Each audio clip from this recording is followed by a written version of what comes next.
What are you doing to prepare your clients?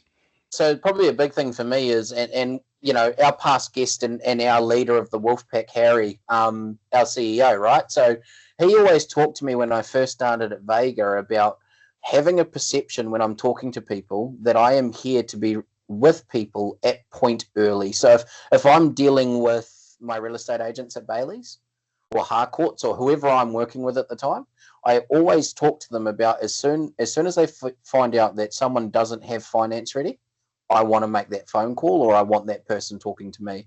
And it's kind of a perception that I put out there around the Waikato that, hey, if you're looking to buy a house, call me.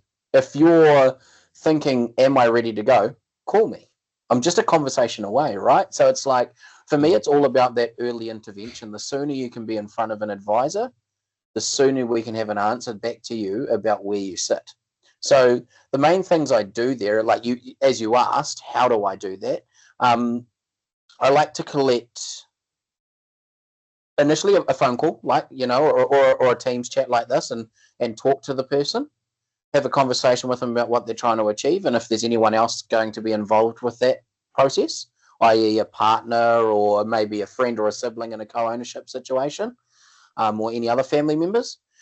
I bring all of the parties together and then we go through collecting their statement of position and I verify their incomes at the same time. That way I can run some numbers across multiple lenders and come back to them with a range or a window and say, right, based on the information I have currently, these are some options we can look at. And bank turnaround times, creating problems, you know, like getting that letter of pre-approval can be difficult. I know some banks out there are still offering them depending on your deposit size. So if it links, then I'll always aim for the pre-approval first.